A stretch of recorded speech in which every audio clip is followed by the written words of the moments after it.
Okay, this is Algebra 1, Test 12 through Lesson 4.1, Plotting Points. Write a function rule that gives the total cost C of P pounds of sugar if each pound costs 59 cents. Don't let this phrasing right here confuse you. Write a function rule. That just means write an equation, everybody. Y is equal to what times X plus what? What are we going to do to something? So the cost right here will be like your Y. So C is equal to, it says each pound costs 59 cents. So that'd be like 59 cents times the amount of pounds you got. So times X. So instead of using Y and X, we're just using C and P. So C is equal to 59 cents times the amount of pounds of P. So C equals 0.059 P.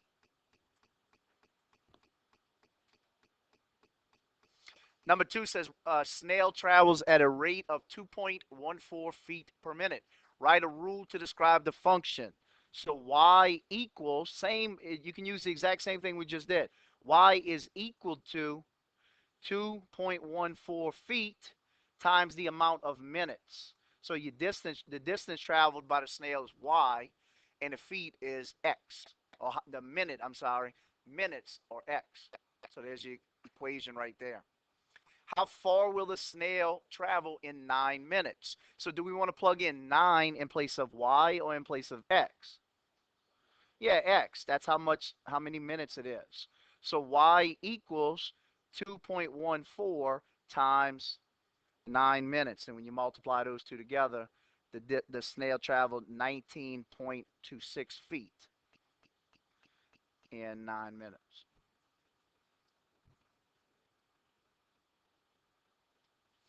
Number 3 says a zucchini plant in Darnell's garden was 13 centimeters tall when it was first planted. Since then, it has grown approximately 0.5 centimeters per day. Write a rule to describe the function. Again, y, how tall is it? Y equals, it started out at 13. So y equals 13 plus it's going up a half a centimeter per day. So 0.5 times x. So there's your rule right there. 13 plus 0.05 times x. Now, the second part of this question says, after how many days will the zucchini plant be 0.205 meters tall? After how many days? Okay, so be careful with this one because look and see what's going on with this one. It's 0.05 centimeters per day. And it says after how many days will it be 0.205 meters. There's 100 centimeters in every meter. So convert 205 or 0.205 meters to 205 centimeters. So make sure you catch that on the test tomorrow. Convert centimeters to meters. Now, y equals 13 plus 0.05 times x. Which variable do we want to plug 205 centimeters in for? Do we want to plug it in for y or for x? Y represents how tall it is. X represents how many days it's been. Which one do we want to plug in 205 for? Y. How tall is it? Not how many days. 205 centimeters is not how many days. So in place of y, 205 is equal to 13 plus 0.5 times x. So now we just solve for x by subtracting 13 on both sides. Minus 13, do the same here. 5 minus 3 is 2. 20 minus 1 is 19. So 192 is equal to 0.5x. Get x by itself by dividing, since remember you undo operations with undoing multiplication. You want to keep x, so divide by 0.5. You do it to the right, do it the same thing to the left. And 192 divided by 1/2 is the same thing as 192 times the reciprocal, 2. So 192 times 2, Darnell's plant will be that tall in 384 days. More than a year. Yeah.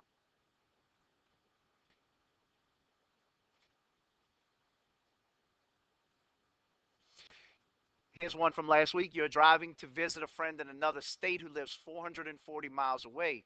You're driving 55 miles per hour and have already driven 270 miles.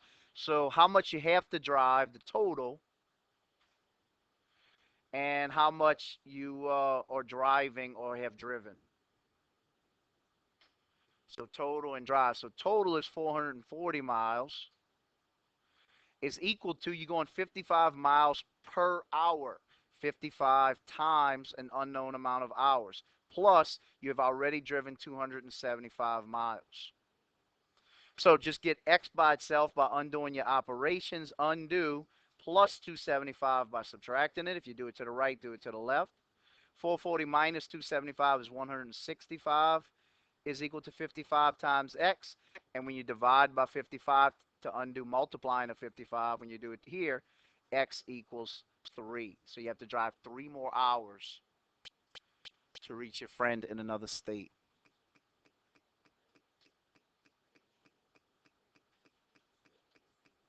A customer went to a garden shop and bought potting soil for $18 and 4 shrubs. The total bill was $68. So 18 plus 4 shrubs.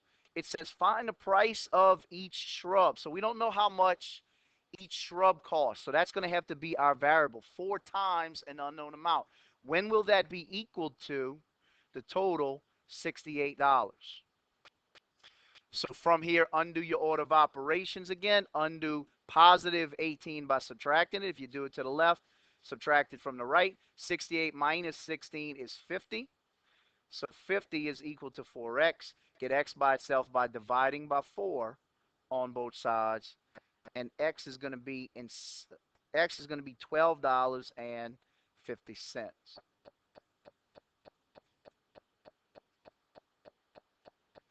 So each shrub costs $12.50. Number 6, this is one again from last week. Steve wants to buy a $560 bicycle. He has no money saved, but he will be able to put $30 into a savings account when he receives his paycheck each Friday. However, before Steven can buy the bike, he must give his sister $70 that he owes her. For how many weeks will Steven need to deposit money into his savings account before he can pay back his sister and buy the bike? $560 total. That's equal to the amount of money he's going to put into his savings, deposit $30 into a savings each week. So 30 times an unknown amount. It says how many weeks? That's what we're looking for. 30 times an unknown amount of weeks.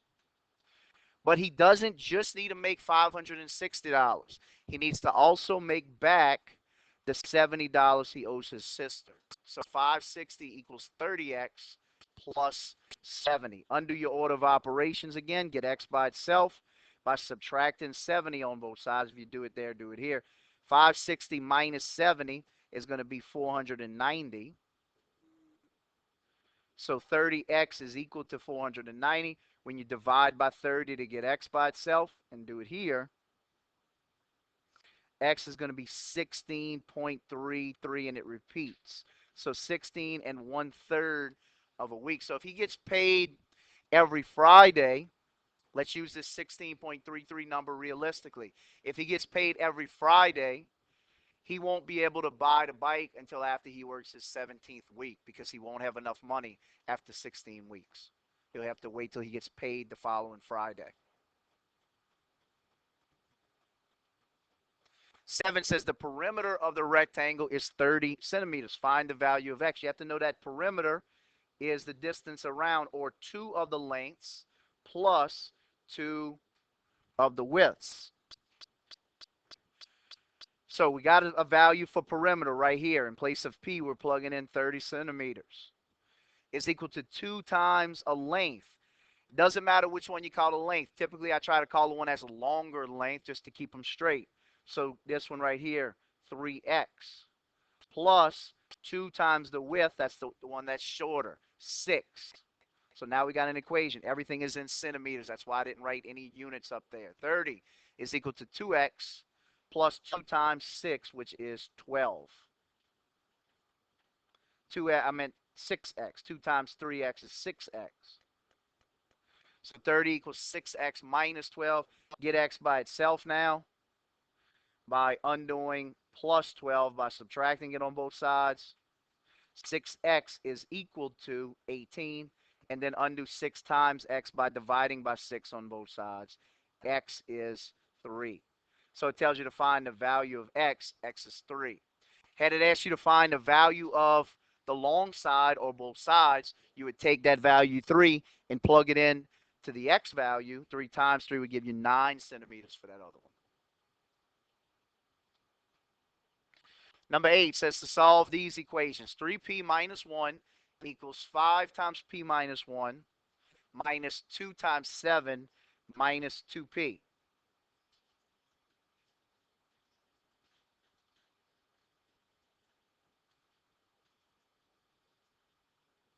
the first thing we need to do on the right side is we need to distribute 2 of these numbers. 5 goes into both of these, times p is 5p, times negative 1 is negative 5. Negative 2 goes into both of these right here. Negative 2 times 7 is negative 14, and negative 2 times negative p is plus 4p. All of that is still equal to the other side, 3p minus 1. But remember, before we try to undo anything, we have to simplify one side completely, which means we can put together our like terms, 5p and 4p to get 9p, and negative 5 and negative 14 to get negative 19. Now, we can't put these two together because they're not like terms. Therefore, that side's simplified. Now we can start moving stuff across. You got variables on both sides. Remember, anytime you have variables on both sides, first step should be to collect your variables. 3p is smaller than 9p, so let's bring that one over. It's positive 3p, so you undo it by subtracting. Do the same here. 9p minus 3p is 6p. You still have minus 19 here. Is equal to, you still have negative 1 on the left. Trying to get p by itself. Now we know which side it's going to be on at the end. So bring negative 19 over by adding 19. If you add 19 to the right, add it to the left. Negative 1 plus 19, those are opposite signs, so subtract them. 19 minus 1 is 18. And 19 is the higher absolute value, so it's positive 18. But we don't quite have p yet. We got 6p still. So let's get p by itself by dividing by 6 to cancel out multiply by 6. You do it to the right, do it to the left, and 18 divided by 6 is 3. So p's value is 3. 6x plus 2 equals 5x plus 1. First thing you want to do is bring your x's on the same side. 5x is smaller, so bring it over. It's positive or plus 5x, subtract 5x. If you do it to the right, do the same to the left. 6x minus 5x is 1x. You still have plus 2, and it's equal to 3. You want to get x by itself. Now it says plus 2, so subtract 2. If you do it to the left, do likewise to the right. 3 minus 2 is 1. X's value then is 1.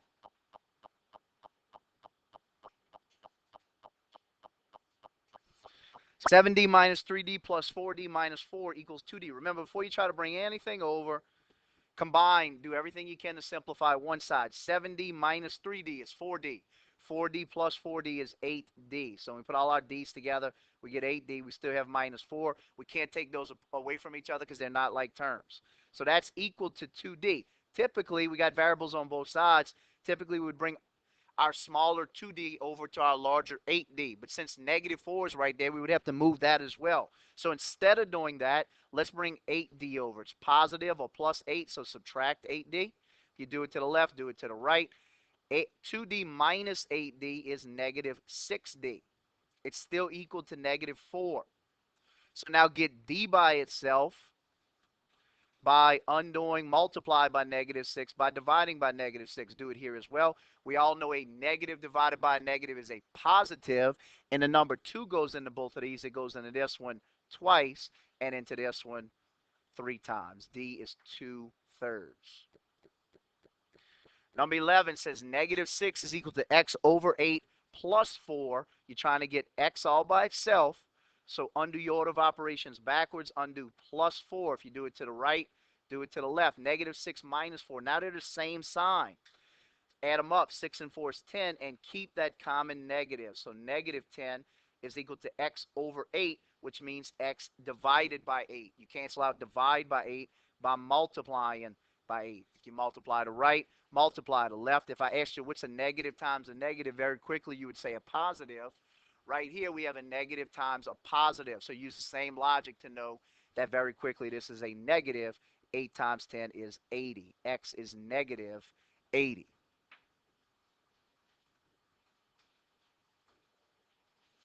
Four over 9x plus 6 is equal to 9.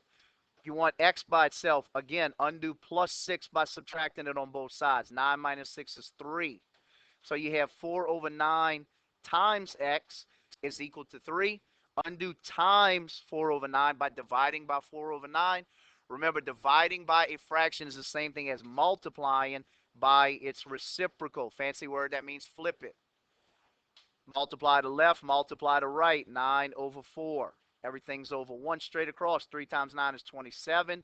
1 times 4 is 4. No number goes into both of these. 27 over 4. 13 says 16 equals negative d plus 8. Trying to get the variable d by itself in this case. Says plus 8. Remember, you work order of operations backwards. So you undo that plus 8 by subtracting it. Whatever you do to one side, you got to do the same to the other side. So 16 minus 8 is 8. Is equal to not d, but negative d. Remember, negative d is the same thing as negative 1 times d. So you have to undo negative 1 times something by dividing by negative 1. If you do it to the right side, do the same thing to the left side. Remember, negative divided by negative is a positive. So a positive divided by negative is a negative. 8 divided by 1 is 8. D is negative 8. 14 says 2 is equal to 10 plus z over negative 3. Remember, we undo order of operations backwards. Typically, we would want to undo that plus 10. But since there's a fraction bar there, it separates it. It acts like a grouping symbol, so it acts like a set of parentheses around this. So we can't touch it till the last step, the p part. So we'll get to that last. So it says divided by negative 3.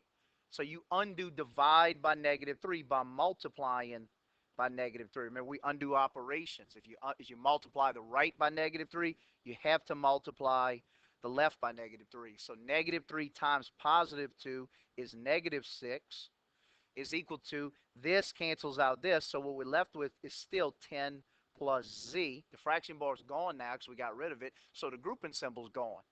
So now it says 10 plus z, or positive 10. Remember, undo that by subtracting 10. If you do it to the right side, do it to the left side. Now we have the same signs. Both of these say negative right here, negative 6 and negative 10. So you add them and you get 16. And you keep that common sign negative. Remember, don't get it confused with multiplication, where when you multiply a negative and a negative, you get a positive.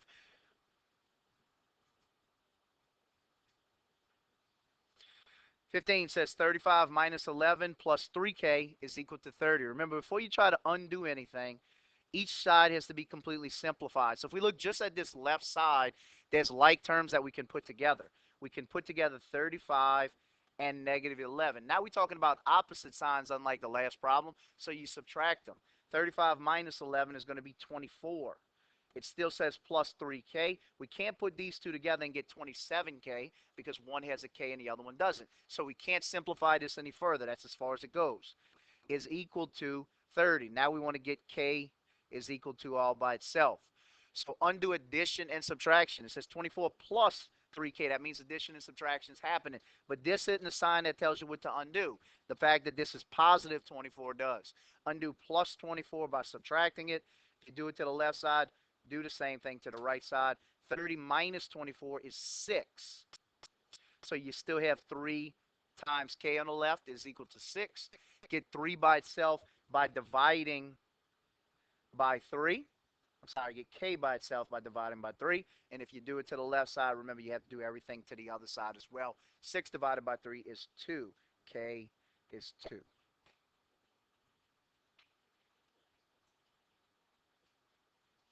Five times y plus 4.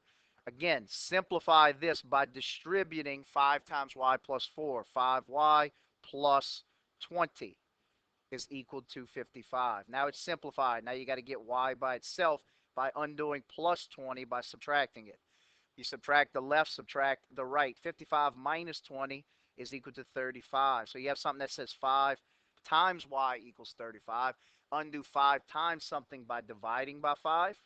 If you do it to the left, do the same to the right. 35 divided by 5 is 7. Y is 7. Number 17 says 2p over 3 plus 23 is equal to 35.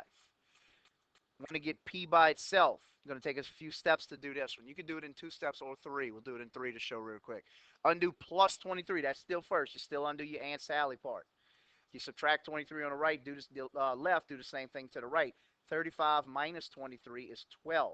So now we have 2p over 3 is equal to 12. Undo, this says over 3, which means divide by 3. Undo divide by 3 by multiplying it by 3. You multiply the left by 3, multiply the right by 3. This cancels out this, and you're left with 2p is equal to 12 times 3 is 36. Then get p by itself by undoing 2 times p by dividing by 2.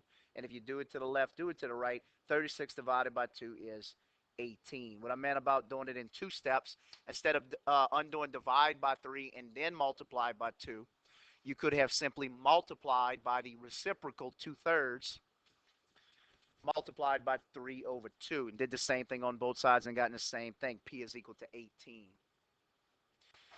Number 18 says find the value of y.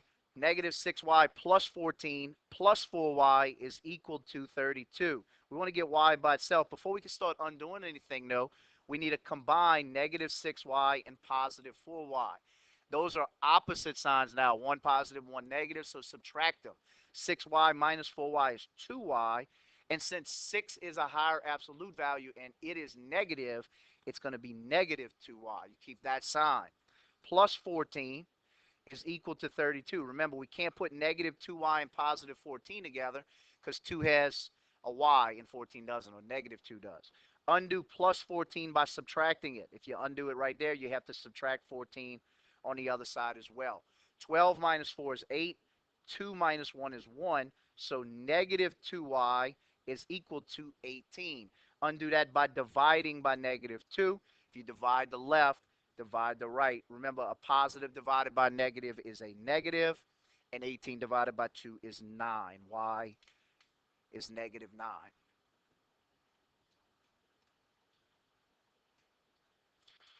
$19 says a camera manufacturer spends $1,800 each day for overhead expenses. If you ever see that word overhead, that just means like rent and amount that he pays his employees and electricity and all that. They just group them all in and call it overhead. You'll see that word again. He also spends $7 per camera for labor and materials, and he sells each for $11. And since he sells them for $11 each, the question says, how many cameras must the company sell in one day to equal its daily cost? So let's talk about what he spends or loses. He has to spend a certain amount of money to get the cameras made. And then he, when he sells them, he makes a certain amount.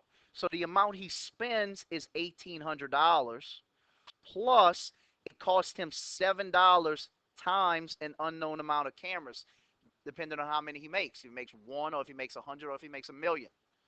Okay, that's an unknown amount, X. The amount he makes when he sells them is $11 times that same amount of unknown cameras. The question says, when will his expenses equal his, when will the amount of money he makes equal his cost? So when will how much he spends equal how much he sells? So we have variables on both sides. So we simply want to get X all by itself by bringing 7X over to the 11X side. Subtract 7X on both sides. Again, if you do whatever you do on the left side, you got to do on the right side. 11X minus 7X is going to be 4X. Those are opposite signs, so you subtract them. You keep the higher absolute value. Is equal to 1,800. Then to get X by itself, divide by 4. If you do it to the right, do it to the left. And X is going to be equal to 150 cameras. excuse me, hold on one second. X is equal to 450 cameras. So what this is saying is that he needs to sell 450 cameras to not make any money and not lose any money. This is when how much he spends equals how much he sells. The second part of the question says if he can increase his production by 50 cameras per day, what would the daily profit be? Well, his overhead's not going to increase $1,800. That's staying the same. And it costs him $7 a piece to make them, but he sells them for $11 a piece. So 11 minus 7 means he's going to make $4 per camera. That's how much he makes per camera. And it's saying that if he increases it by 50 cameras per day, when you multiply 4 and 50, you see that he makes a profit of $200. So every camera after 450 that he makes $4 off of it, every one that he sells. Then we're solving these equations. Y minus 5 is equal to negative 3. Simple one-step equation. Get y by itself by undoing minus 5. If you add it to the left, add it to the right. Here we have opposite signs, negative 3 and positive 5. So undo them by subtracting them. 5 minus 3 is 2. And since 5 is the higher absolute value and it's positive, 2 is going to stay positive. G plus a negative 3 means G minus 3. That equals negative 13. Undo minus 3 by adding it to both sides. Again, opposite signs. Subtract them. 13 minus 3 is 10. And since 13 is the higher absolute value and it's negative, G is negative 10. 22 says, simplify this. Negative 10 to the third power is not negative 10 times negative 10 times negative 10. In order for it to be that, it would have to be written this way. It is not written that way. So instead of being negative 10 times negative 10 times negative 10, it's simply 10 times 10 times 10. 10 times 10 is 100, times 10 is 1,000. So 10 to the third power is 1,000. Then this negative comes down to make it negative 1,000. Number 23 says negative 8z minus 19z. We're simplifying this. We can combine these z's. Negative 8 minus 19, same sign, add them up, and you get 27z. And keep the common sign right here, negative 27z. And then on your study guides, number 24 was lacking directions. Everybody next to number 24, write this real quick. What property is this? For some reason, the directions are left off. What property? 4 times 0.25 is equal to 1. What property is this? The fact that it is in decimal form makes it even more confusing. If we look at it this way, if we convert 0.25, that's 0.25, which is 1/4. That's 25 out of 100, which is 1/4. 4 times 1/4 is equal to 1. Now it might look a little bit better. Multiplying by the reciprocal is the same thing as dividing by the number. And dividing by the number, that's the inverse property in order to get rid of it. So that right there is the inverse property.